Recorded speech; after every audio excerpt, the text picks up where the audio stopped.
Hello, my friends, and welcome back. Thank you very much for being with me again today. I have here an article coming from the Liars BBC. And I think BBC in this article, and not only, but in this one specifically, is just fomenting a racial discourse and hatred. That's what I think BBC promotes in this article.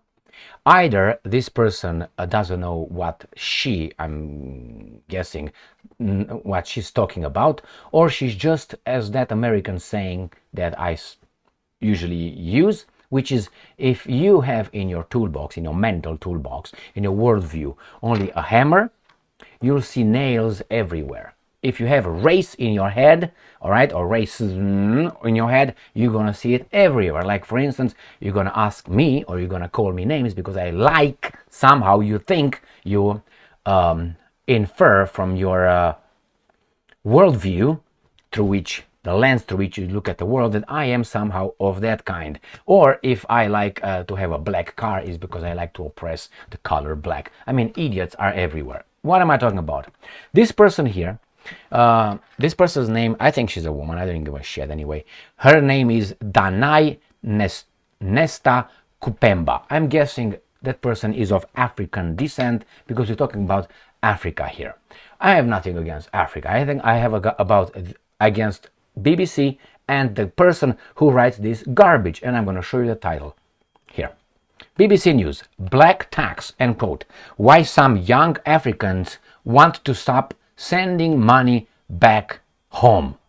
All right, I read the articles for you. I will just focus on one statement at the end, actually at 2/3 of the article. Sending money back home or to your extended family is such a common African practice that I absolutely hate, said Kenyan influencer Elsa Majimbo earlier this month in a now deleted TikTok rant that sparked a furious debate on social media. The 23-year-old who shot to fame during the COVID pandemic with her This is when Black Africans who achieve a modicum of success, whether at home or abroad, find themselves having to support less well-off family members. So what they do? The African community, people who were born in Africa and live in wealthier countries, racist countries, but nevertheless they seem to like it, they send money back home. And supposedly, by sending it via different ways, wired or other methods, obviously there's going to be a charge. It's unfortunate. But this person, with her limited brain view, she thinks that only the Africans, it's a black tax. Well, I know about this very, very, very much and very well. Why? Because I did that many, many, many times before, and I know many white people who do the same thing. Europeans who send in the Eastern Europe, who send money to their families the same way as the Africans send to their family. So it's not a black tax, it's a tax, okay?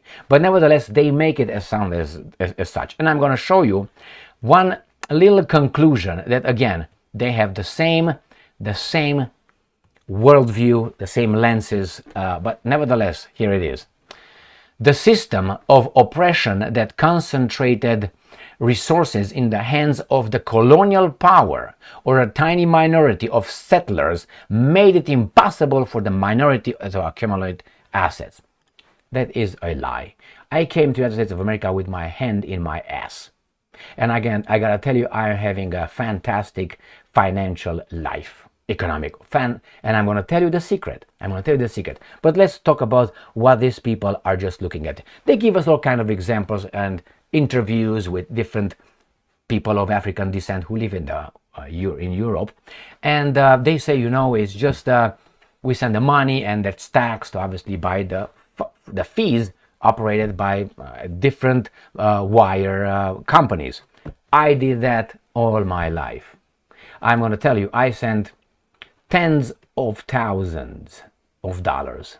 Now, I'm not gonna, like the Bible tells us, the left should not know what the right does and vice versa. So I'm not gonna brag here how much I sent and whom and how many I helped, financially and not only, okay? But I tell you, I sent tens of thousands of dollars in my stay here, and I didn't want anything back. Why? Because I knew the people were in need. I was taxed each and every time, unless I went and I, distributed legally as I could, cash being wherever I went. But just so you know, I did that. I know other Romanians in the Romanian diaspora who did, and they're doing the same thing. And it's not only Romanians. I know Serbs who do that, Russians who do that, Ukrainians who do that, many Eastern European guys who immigrated, made a buck, sent it back home to family, friends, and other projects were needed. So, and they were taxed. The money were taxed. They were fined. Money taken. Did I like that? No, but I never thought that it is a white tax or a black tax. Never. Why? Because I didn't look at the world through those imbecilic lens. Again, the system of oppression that concentrated resources in the hands of the colonial power. How did the colonial power took over the poor countries? They had wealth before. They got wealthier. Okay, the colonizers left. After, if you look at Africa, how many years was it really colonized? 60 years. How many? And after that, what was before that and after that?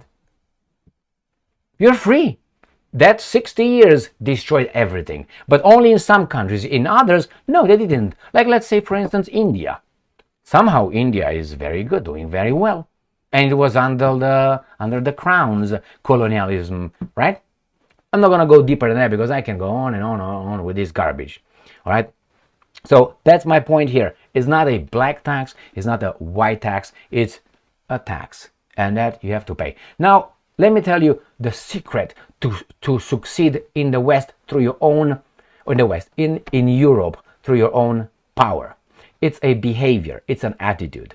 It's not discrimination. Nobody said, are you white, black, European, whatever you are? Nobody. And I never encountered that in my life. And you tell me that, hey, people knew. They hired me as a laborer because I was white. Some people told me I was not white in the United States of America. Did I give a shit? No, because they were ignorant. And I knew the truth. Why do I care? Why do I care? Let's say I wasn't white. So what? So what? I came to the United States of America. One main reason was not to ask for anything but opportunities. The rest, I do it, which is hard work, plan ahead, postpone gratification, don't drink, don't smoke, don't take drugs, and don't have children, even in the, how should I put it, out of wedlock or in the marriage. The children, when you're young, will prevent you in this country from really accumulating as much money as you would like. That's it. You would. So I came here with my hand in my ass and I'm doing very well. And I did it very fast, working at the bottom of the society. I worked in construction. I worked in restaurant business. All right? I was the busboy. I washed dishes. I was in truck driving. I worked like a mule. But I saved money. I didn't consume the money. And I saved money that I could buy businesses. My friends. And I'm doing just fine. Still doing just fine. So it's an attitude. It's not a color. I made money. The most money I made were not when I worked as an intellectual with my college degree. No, it was not. It was the other jobs. When I worked overtime, when I worked Saturday, when I worked 3 jobs, all at the bottom of society. Then I sacrificed, didn't eat, didn't sleep, didn't buy all kind of telephones, didn't buy computers, didn't go to the bar hopping and all that. Nothing like that. Do that for a few years and I guarantee you, you're going to have $200,000 in 3 years. If you have a wife, no children, you do that. Why? I know people who did it. All right? So don't give me this shit. Don't give me, it's an attitude. It's an attitude. Nobody said, oh, Emil, we're not going to hire you as a truck driver. I bought my truck. How? I had money saved. How? Because prior to that, I worked in construction and I saved money. No, when I went over there as a laborer on the roof, on a commercial roofing, nobody said, oh my God, let's give this job to a black guy. Oh no, let's give it to a white guy. Let's keep the blacks oppressed. Nobody said that. They hired black, white, I don't see Asians, but nevertheless. Immigrants, I worked like crazy. And in a year, I got from laborer into foreman into job superintendent. I was the boss of the teams in that business, in that commercial business. In less than a year, in 9 months to be more precise. So my salary, not because I had like that, I worked like crazy. and I was disciplined, organized, and I looked for truth. I was doing the right thing. I was working. I was not stealing. I was not late. I was not dishonest, and so on. And I was appreciated for that. But obviously, it was not my education when I came here, but I needed it. So I made a lot of money. They made a lot of money. So don't cry me. Don't cry to me. When I hear these guys, oh, oppression, I look at them. Not even my balls are crying for that person. For me, that's a lazy person. That's what it is. Because I know how I did it, and I didn't require, but as the attributes that I told you that anyone can develop. Hard work, discipline, consistency, don't fuck around, and so on. Don't spend more than you earn, my friends. Never. And be focused on something big. Plan ahead. Postpone gratification. Don't buy your Mercedes when you got the money. Wait. The Mercedes is going to be a liability, not an investment. Properties will be investment. Gold will be investment. Anyway. Or expanding your businesses. Thank you very much for being with me again today. So it's not a black tax. It's a tax. Stay strong, stay smart, look for the truth, and be just.